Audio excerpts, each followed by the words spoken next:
আজ আমি যেই ছবিটা আছে তার পেছনে একটা ছোট গল্প রয়েছে। এই ছবিটা শুধু একটি দৃশ্য নয়, এর পেছনে লুকিয়ে আছে এক শিশুর মন, একটা অভিমানী হৃদয়ের কথা।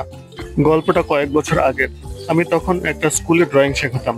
সেই স্কুলের চতুর্থ শ্রেণীতে পড়তো দুই ভাই, বড় ভাই রিমন আর ছোট ভাই যার নামটা আজ আমার মনে নেই। রিমন ছিল একটু অন্যরকম, চুপচাপ, একটু ধীর, আর ছোট কিছুতেই অভিমান করে বসতো। একদিন ক্লাসে ঢুকে আমি বোর্ডে আঁকছিলাম। হঠাৎ দেখি রিমন চুপচাপ বসে আছে, ছবি আঁকছে না। চোখে কেমন যেন রাগ, কেমন এক অভিমান। আমি কাছে গিয়ে বললাম, রিমন, কি হয়েছে, আঁকছো না কেন? সে কোনো উত্তর দিল না, মুখ ঘুরিয়ে বসে রইল।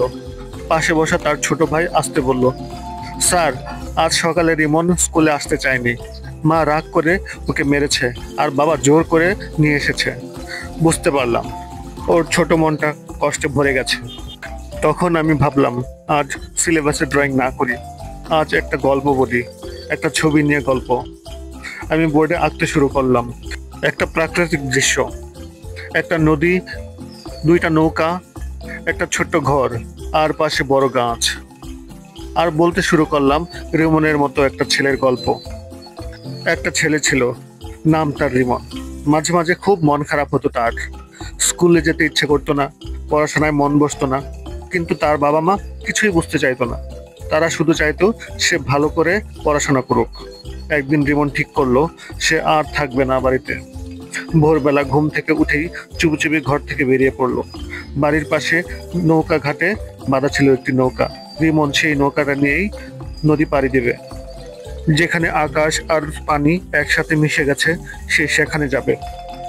আমি যখন গল্প বলতে বলতে বোর্ডে আঁকাচ্ছি তখন খেয়াল করলাম রিমন আর চোখে বোর্ডের দিকে তাকাচ্ছে আর নিজের মুখ লুকানোর চেষ্টা করছে।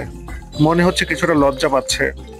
নৌকা চালাতে চালাতে রিমনের মনে হলো, আর কত দূর যাব আমি, একটু ঘুমিয়ে নিলে কেমন হয়। ঠিক তখন সে দেখলো নদীর মাঝখানে একটা ছোট চর। চরে একটা বড় গাছ আছে, নিঃশব্দ, নির্জন। যেমন ভাবলো, এই চরটা হবে আমার ঘর, এখানে কেউ বকা দেবে না, কেউ বাধা দেবে না। সে নৌকা বেঁধে সেই চরে উঠলো আর নিজের মতো করে একটা ঘর বানাতে শুরু করলো। চরের ঘাস আর ছন কেটে বানিয়ে ফেললো একটা ছোট্ট করে ঘর, দুইটা দরজা। ঘরটা তৈরি হলো। তখন সে চিন্তা করলো, তার তো থাকার ব্যবস্থা হলো, কিন্তু খাবার? তখন সে সাথে সাথে মনে করলো, কোনো চিন্তা নেই, সাথে তো কিছু খাবার আছেই, যা আসার সময় সে নিয়ে এসেছিল। তখন সে তার ব্যাগে থাকা অল্প কিছু খাবার খেয়ে নিল।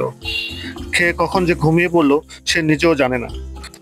ভোরের হাওয়ায় তার ঘুম ভাঙতেই সে খেয়াল করলো তার পাশে কেউ নেই, না তার মা, না বাবা, না ছোট ভাই। চারদিকে নিস্তব্ধ, বাতাসে পাতার শব্দ। তখনই রিমনের মনে পড়লো, তার মা তাকে যতই বকা দিক, কিন্তু সে তো সবচেয়ে বেশি ভালোবাসে। তার মা না থাকলে কে তাকে রান্না করে খাওয়াবে, কে তার পাশে বসে থাকবে, কে তাকে গোসল করিয়ে দিবে, চুল আঁচড়িয়ে দেবে? এসব ভাবতে ভাবতে তার চোখে পানি চলে আসলো। সে ছুটে গেল নৌকার দিকে, নৌকায় উঠলো আর পেছনে ফিরে না তাকিয়ে বাড়ির দিকে রওনা দিল। সে জানে, বকাঝকা করলেও মা বাবার ভালোবাসা পৃথিবীর সবচেয়ে বড় আশ্রয়। গল্পে গল্পে ছবিটা প্রায় শেষের দিকে। আমি খেয়াল করলাম রিমনের মুখে এক মিষ্টি মুচকি হাসি। যে ছেলেটা কিছুক্ষণ আগেও চুপচাপ বসেছিল, এখন সে মনোযোগ দিয়ে ছবির দিকে তাকিয়ে আছে। তাকে দেখে মনে হচ্ছে তার মন সম্পূর্ণ ভালো হয়ে গেছে, যেন তার সব অভিমান গলে গিয়ে জায়গা করে নিয়েছে আনন্দ। সে ধীরে ধীরে হাসছে, পাশে থাকা বন্ধুদের সাথে কথা বলছে। গল্পটা শুধু বোর্ডে আঁকা একটা ছবি নয়, এটা রিমনের মনের ছবিও বদলে দিচ্ছে। পুরো ক্লাস তাকিয়ে আছে, আর রিমন এখন সবার চোখে এক বিশেষ মানুষ, যার গল্পে সবাই অংশ নিচ্ছে, সবাই শিখছে। সে আর শুধু একজন ছাত্র নয়, সে একজন গল্পের নায়ক, যাকে নিয়ে পুরো ক্লাস হাসছে, আনন্দ করছে। আমি সেদিন বুঝেছিলাম, একটা গল্প, একটা ছবি কখনো কখনো একটি শিশুর মনের অন্ধকার ঘটিয়েও আলো জ্বালিয়ে দিতে পারে।